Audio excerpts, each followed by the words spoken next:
الحمد للہ رب العالمین والصلاة والسلام علی سید الانبیاء والمرسلین نبینا محمد وعلی آلہ وصحبہ اجمعین۔ دروس رمضان۔ رمضان کے بعد حصہ اول۔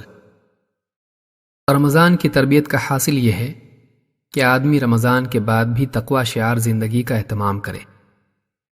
رمضان کوئی قید خانہ نہیں کہ آدمی رمضان ختم ہوتے ہی شریعت کی پابندیوں سے آزاد ہو جائے اور اپنے ہاتھوں تعمیر کی ہوئی تقوی کی عمارت خود ہی ڈھا دے، بلکہ رمضان کا مہینہ ایک تربیت ہے جس کا واقعی فائدہ رمضان کے بعد ظاہر ہوتا ہے۔ لہٰذا ایک مسلمان جہاں رمضان کو صحیح طور پر گزارنے کا خواہشمند ہو، وہیں رمضان کے بعد اپنی زندگی کو پہلے سے بہتر بنانے کا عزم بھی اپنے دل میں رکھتا ہو۔ آئیے رمضان سے حاصل شدہ بعض اسباق پر غور کرتے ہیں اور رمضان کے بعد آنے والی زندگی کے لیے کچھ عزائم کرتے ہیں۔ 1. وقت کی قدر۔ رمضان کے ختم ہوتے ہی اکثر لوگوں کو اس چیز کا شدید احساس ہوتا ہے کہ رمضان کا مہینہ آیا اور چلا گیا۔ بہت سے لوگ اس مہینے کے خاتمے پر افسوس اور ندامت کا اظہار کرتے نظر آتے ہیں کہ کاش ہم اس مہینے سے بھرپور فائدہ اٹھاتے، کاش ہم اپنے اوقات کو ضائع نہ کرتے۔ عبادات کا اہتمام کرنے والے بھی اسی احساس جرم میں مبتلا نظر آتے ہیں کہ کاش ہم اپنے اوقات کی مزید بہتر تنظیم کرتے اور اس مہینے کی برکات سے خوب مستفید ہوتے۔ رمضان کا خاتمہ زندگی کی قدر سمجھاتا ہے۔ وہ زندگی کے خاتمے کو یاد دلاتا ہے کہ جس طرح رمضان تیزی سے نکل گیا، اسی طرح یہ زندگی بھی تیزی سے نکل جائے گی۔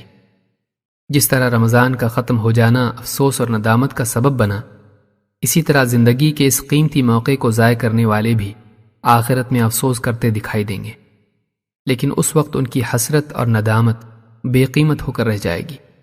وہ ایک اور موقع اللہ سے مانگیں گے، لیکن انہیں کوئی موقع نہیں دیا جائے گا۔ اللہ تعالیٰ نے ان لوگوں کا حال بیان کرتے ہوئے فرمایا، وَلَوْ تَرَى إِذِ الْمُجْرِمُونَ نَاكِسُو رُؤُوسِهِمْ عِنْدَ رَبِّهِمْ رَبَّنَا أَبْصَرْنَا وَسَمِعْنَا فَارْجِعْنَا نَعْمَلْ صَالِحًا إِنَّا مُوقِنُونَ۔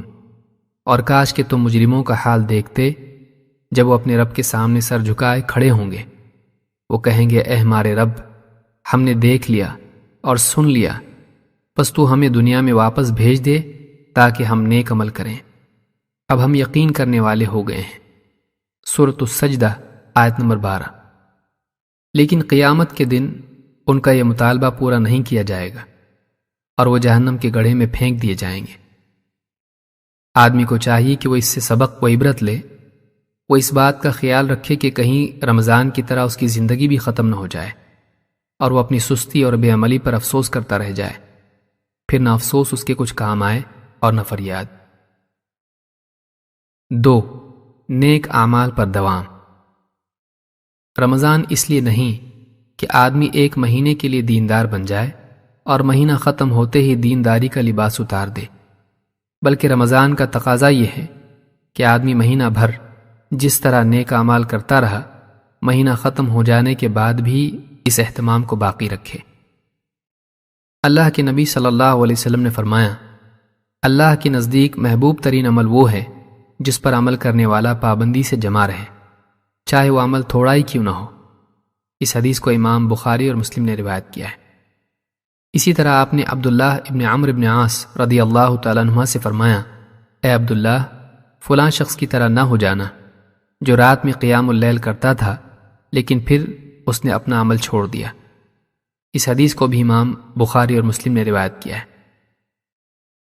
اس سے معلوم ہوتا ہے کہ عمل چاہے فرض ہو یا نفل، اللہ تعالیٰ کو محبوب یہ ہے کہ آدمی اس پر مداومت اختیار کرے۔ 3. دینی ماحول سے جڑے رہنا۔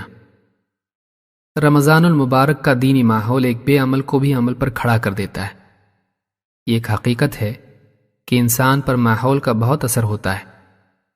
یہ دینی ماحول ہی کی برکت ہے جو ایک انسان کے باطن کو ایمان و تقوی سے منور کرتی ہے اور اس کے ظاہر کو اللہ کی طاعت سے مزین کرتی ہے۔